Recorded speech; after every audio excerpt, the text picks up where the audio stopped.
Hello students, welcome to the Sunny science centre easy concept. देखिए हम लोग सब ठूसना जानते हैं, सॉरी खाना जानते हैं, लेकिन ये कैसे डाइजेस्ट होता है इसको लेकर के हम बात करेंगे। ठीक है, ये न्यूट्रिशन इन ह्यूमन का एक इंपॉर्टेंट टॉपिक होता है। तो इस टॉपिक के अंतर्गत में हम लोग डिस्कस करेंगे जो nutrition in amoeba human beings का जो होता है वो होलोजोइक मोड है। तो हमारा ना मेन टॉपिक, आप फोटो देख करके पता चल सकता है कि ये ह्यूमन डाइजेस्टिव सिस्टम को लेकर के हम डिस्कस करने वाले। तो ह्यूमन डाइजेस्टिव सिस्टम आखिर कैसे फंक्शन करता है इसके बारे में हम लोग बात करेंगे। ठीक है, तो ह्यूमन डाइजेस्टिव सिस्टम जो फंक्शन करने का जो तरीका होता है वो समथिंग इस प्रकार से होगा। कैसे होता है, तो सबसे पहले देखिए जो ऑर्गन इसमें इन्वॉल्व होता है उसको हम लेकर के अगर बात करते हैं, सबसे पहले हमारा आ जाता है माउथ। इसके बाद अगर इसमें आ जाता है तो माउथ में हमारा टीथ भी इन्वॉल्व है। इसके बाद हम लोग का आता है इसमें टंग भी इन्वॉल्व हो जाता है। ठीक है, टंग में इन्वॉल्व होने के साथ साथ इसमें अदर भी जैसे कि ऑल ऑर्गन शामिल होता है। जैसे कि अगर हम बात करते हैं ईसोफेगस जो है यहाँ पे दिया हुआ है, ये देखिए ईसोफेगस जिसको बोलते हैं, यानी फूड पाइप जो हमारा हो गया, ये शामिल हो गया। इसके बाद ईसोफेगस है, देखिए हमारा ये जो सीधे चलाता है जे शेप्ड स्टोमक के केस में चला आता है, और ये स्टोमक के बाद ये हमारे बॉडी के अंतर्गत में जो प्रवेश करता है उसका नाम है स्मॉल इंटेस्टाइन यहाँ तक प्रवेश करता है। इसके बाद हमारा फिर जो पार्ट है वो लार्ज इंटेस्टाइन हो जाता है। स्मॉल इंटेस्टाइन जो है वो complete site of digestion of food. ठीक है, इंटेस्टाइन ये लोकेशन है। इसके बाद हमारा लार्ज इंटेस्टाइन का ही हिस्सा में चलाता है जहाँ पे एब्जॉर्प्शन ऑफ एक्स्ट्रा वाटर होता है। तो सबसे पहले देखो समझो, यहाँ पे भोजन जो होता है वो कैसे गया, माउथ में जाता है। ठीक है, विद द हैंड के द्वारा हम लोग कंजप्शन करते हैं भोजन को। तो जैसे ही आप माउथ में भोजन लेते हैं वो दांत क्या करता है, फिजिकल डाइजेशन करता है। तो इनटेक ऑफ होल फूड कहाँ से हुआ, माउथ से होता है। ठीक है ना, च्यूइंग ऑफ फूड कहाँ हुआ, दांत। तो यहाँ पे देख लेना इनटेक ऑफ फूड होगा, पूरा भोजन को ग्रहण करना है। इनटेक ऑफ फूड, यहाँ भोजन को हम लोग ग्रहण करते हैं।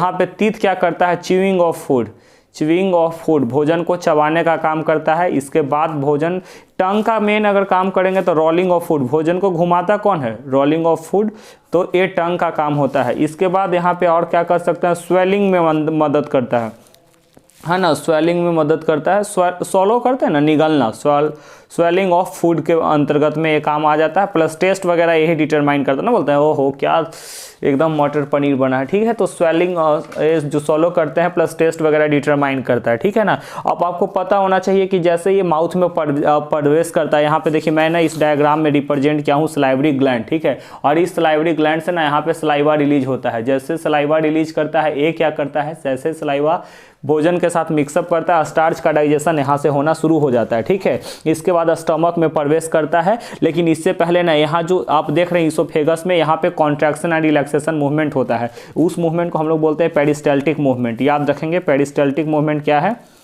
ना, पेरिस्टाल्टिक या टैल्टिक मूवमेंट जो भी है, स्पेलिंग देख लीजिएगा। पेरिस्टाल्टिक मूवमेंट क्या होता है, contraction and relaxation of food pipe. ठीक है, कॉन्ट्रैक्शन एंड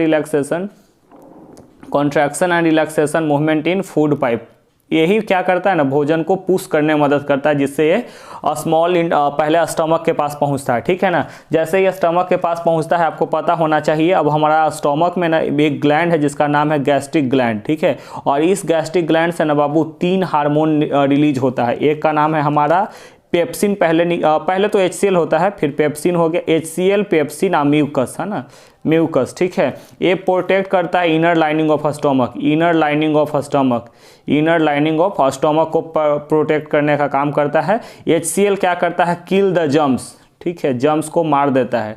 और पेप्सिन का काम होता है डाइजेस्ट प्रोटीन, क्योंकि भोजन का जो कंपोनेंट है ना प्रोटीन, उसको पचाने का काम करता है, डाइजेशन ऑफ प्रोटीन का ये काम करेगा। ठीक है, इसके बाद देखिएगा लार्ज इंटेस्टाइन वगैरह। अब देखिए जैसे ही गैस्ट्रिक ग्लैंड वगैरह से यहाँ, यानी कि जैसे ही ईसोफेगस या स्टोमक में आता है, यहाँ पे गैस्ट्रिक ग्लैंड जो है गैस्ट्रिक ग्लैंड, यहाँ गैस्ट्रिक ग्लैंड एक्टिव हो जाता है और 3 तरह के जो रिलीज किया। ठीक है, इसमें यहाँ से डाइजेशन शुरू करता है। ठीक है ना, मतलब अलग अलग कंपोनेंट का। इसके बाद जैसे ही स्टोमक के पास जाता है, स्मॉल इंटेस्टाइन में प्रवेश करता है, और ये स्मॉल इंटेस्टाइन 2 ग्लैंड से सीक्रेशन प्राप्त करता है। एक का नाम है हमारा पैनक्रियाज, सेकंड का नाम है हमारा लीवर। ठीक है। तो पैनक्रियाज से जो लेता है उसको बोलते हैं पैनक्रियाटिक जूस, और ये पैनक्रियाटिक जूस ना अलग अलग केमिकल को रिलीज करता है। याद रखना, इसका हम ट्रिक बताते हैं। पॉकेट में एयरटेल, पॉकेट में एयरटेल है ना, पॉकेट में एयरटेल, इसका ट्रिक याद रखना। पी से होता, ए से होता है हमारा, पी से यहाँ पे पैनक्रियाज है, ए से निकलता है अमाइलेज, ठीक है। टी से होता है ट्रिप्सिन, ट्रिप्सिन है, एल से याद रखना लाइपेज, ठीक है ना। ये अलग अलग भोजन के कंपोनेंट को डाइजेस्ट करने का काम करता है। समझ में आ रहा है। ये हमारा स्मॉल इंटेस्टाइन जो रिसीव किया दो जगह से, पैनक्रियाज से एज वेल एज लीवर से। तो लीवर से जो निकलता है वो होता है बाइल जूस, ठीक है ना। तो देखो जब HCl निकला तो भोजन को एसिडिक बना देता है, तो ये बाइल जूस क्या करता है ना, भोजन को बेसिक बनाने में मदद करता है, तब तो जाकर के पूरा डाइजेशन होगा, ठीक है। इसके बाद ये स्मॉल इंटेस्टाइन को ही बोला जाता है complete site of digestion of food, है ना, साइट ऑफ कंप्लीट डाइजेशन। यहाँ पे भोजन पूरी तरह से पचता है, कंप्लीट डाइजेशन, यहाँ पे भोजन पूरी तरह से पच जाता है। इसके बाद लार्ज इंटेस्टाइन पे फाइनली भोजन जब प्रवेश करता है तो यहाँ पे क्या होता है, एब्जॉर्प्शन ऑफ एक्स्ट्रा वाटर, है ना, एब्जॉर्प्शन ऑफ एक्सेस वाटर, ठीक है। यहाँ पे क्या करता है, पानी का एब्जॉर्प्शन कर लेता है, ठीक है ना। जितना पानी है एक्सेस वाटर सब यहाँ पे एब्जॉर्ब हो जाता है, और फाइनली जो होता है ना, वो जो रेस्ट मटेरियल है, ठीक है, वो कहाँ चला जाता है, रेक्टम में स्टोर हो जाता है, ठीक है ना। और रेक्टम के जो ओपनिंग होता है उसको एनस कहते हैं, उससे बेस्ट प्रोडक्ट के तौर पे शरीर से बाहर निकल जाता है। तो ठीक है, आपको आई थिंक आपको डाइजेशन समझ में आया है। तो देखिए एक और फिर से समझेंगे इस डायग्राम के माध्यम से। सबसे पहले देखिए ये टंग है ना, यहाँ अंदर से लोकेट कर रहा है। इनटेक ऑफ फूड हम लोग हाथ से करते हैं, भोजन को मुंह में लेंगे। इसके बाद ये देखिए ईसोफेगस, जिसको फूड पाइप कहते हैं। और ये फूड पाइप क्या होता है, कॉन्ट्रैक्शन एंड रिलैक्सेशन किसके द्वारा करवाया जाता है, तो कॉन्ट्रैक्शन एंड रिलैक्सेशन करवाया जाता है जाकर के हम लोग यहाँ पे होता है हमारे पास माउथ के अंतर्गत में एक जो बाल है, ये कॉन्ट्रैक्शन एंड रिलैक्सेशन मूवमेंट होता है, जिससे भोजन टुगल करके आता है, ठीक है ना।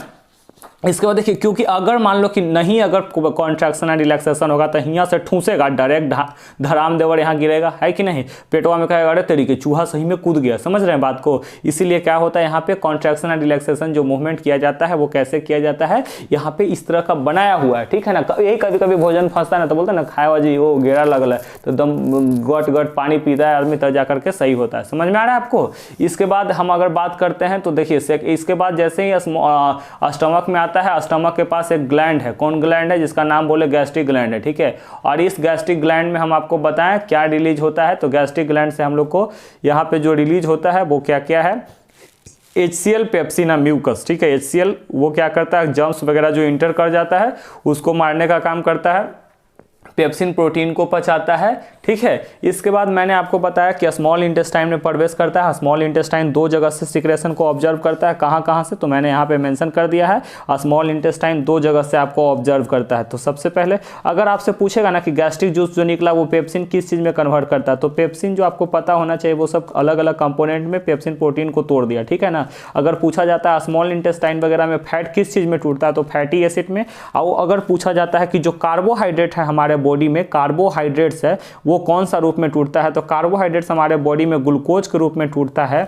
और इसी तरह से अगर प्रोटीन के बारे में पूछा जाए तो प्रोटीन हमारे बॉडी में एमिनो एसिड के तौर पे टूटता है, एमिनो एसिड के फॉर्म में ये टूटता है। इसका उसी तरह से मतलब डाइजेशन होता है। क्योंकि डाइजेशन का सिंपल अगर मतलब आपसे कोई पूछेगा ना, तो सिंपल बताइएगा, breakdown of complex food particle into simpler pieces. जो कॉम्प्लेक्स फूड पार्टिकल है ना वो सिंपलर पीसेज में टूट जाता है हमारे बॉडी के अंतर्गत में, उसी को हम लोग क्या करते हैं, डाइजेशन कहते हैं। तो आप इसका ना एक स्क्रीनशॉट ले सकते हैं, इसको क्विक रिवीजन के तौर पे, ठीक है ना।